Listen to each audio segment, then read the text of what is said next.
Hi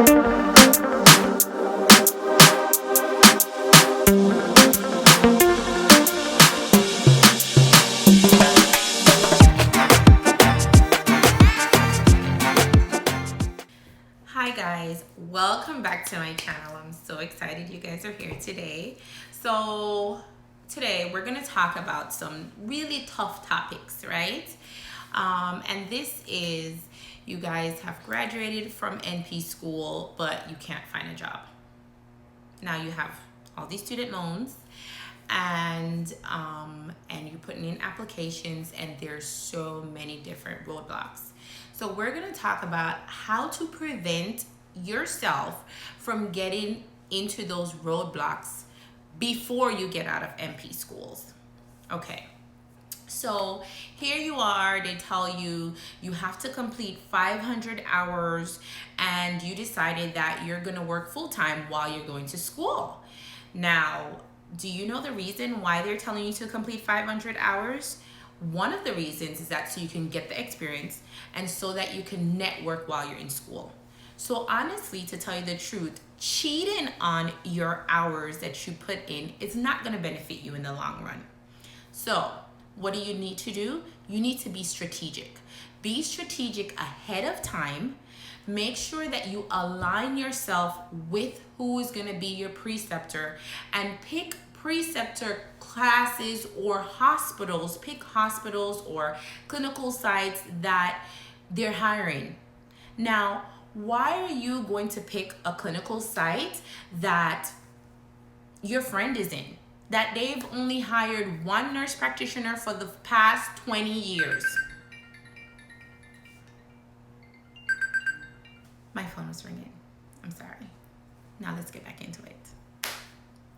Now, why are you going to pick a preceptor that that office has only hired one nurse practitioner or PA for the last 20 years? Do you really think that you're going to get a job there when you're done? They have the same volume of patients. Yes, they're so happy that you're there, and they're going to tell you that you're doing a good job, but the nurse practitioner that's here have no intentions of leaving, and they have no intention of expanding your staff. Now, what you need to do is you need to go on job search, right? These are some of the things that you can do. Look at hospitals that's inside of your area that's hiring. How many NPs are they hiring? Are they hiring cardiac?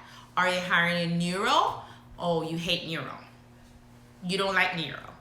Well, you better like neuro, because sometimes you have to be uncomfortable for you to grow in the future. So if you don't like neuro, that's where you need to start spending more of your time and start getting the experience in that section, so that, guess what? Maybe that neuro job that you don't like, maybe once you're in your clinical rotation and you're doing such a great job because you put extra time in there, that you realize that this is something that you actually love. And the reason why you didn't like it before is because you were avoiding it. Okay? So we're going to embrace it, right? And we're going to find a clinical preceptor because they have maybe 2, 3, 4, and then you notice that they have 2 openings that's there.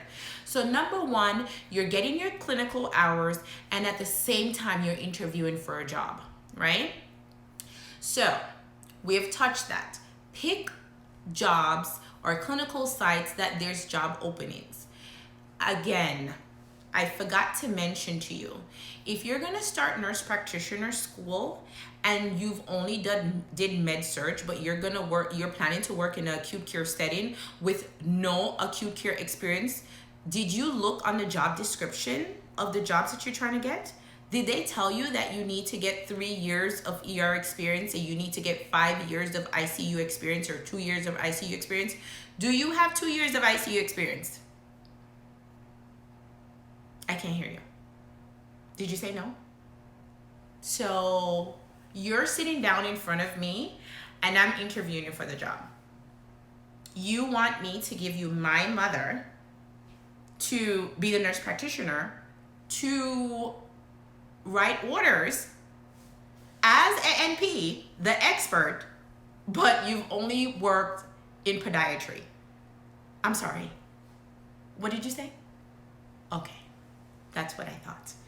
So you need to do the legwork before you get yourself in $30, $40, $50, $60,000 worth of debt. That amount of debt that I've seen some people got into. Do your legwork. Put in the work. We need to elevate ourselves. Elevate this profession. Put some respect on the APRN. And then you want to get how much an hour? That's what they're going to tell you. Okay? So, like I said, you've been having problems with finding a job once you got out of nurse practitioner school. Look to see whether or not you did the legwork. Look to see on the job descriptions of people who are posting positions for NP, and position yourself position yourself so that when you are applying for that job, you can say check, check, check, check, so that you can get the check. Okay? Another thing too, depending on where you live, a lot of people are asking for Spanish speaking. You can take additional classes if you want at your community college. There's some universities that have medical terminologies, and there's so many friends that you can have. Have a Spanish speaking party for the next 6 months, 1 week in a month, and try to get yourself assimilated. Practice your Spanish. And if you're in a French speaking area, practice your French. Because you know what? Unfortunately, we live in a big melting pot, and we want to make sure that we have our clients are comfortable, and if they have any issues, we can assist them and help them. So that's another component.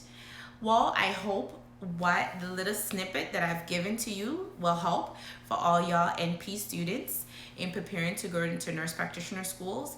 And for those who already is an NP and you guys are job searching, go ahead, try to get some of those checklists off. It's not too late.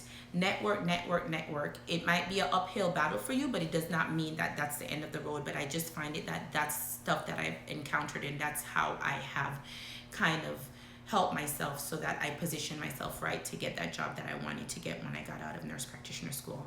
Thank you for subscribing to my channel. Click the button down below. Click the button down below. Thank you.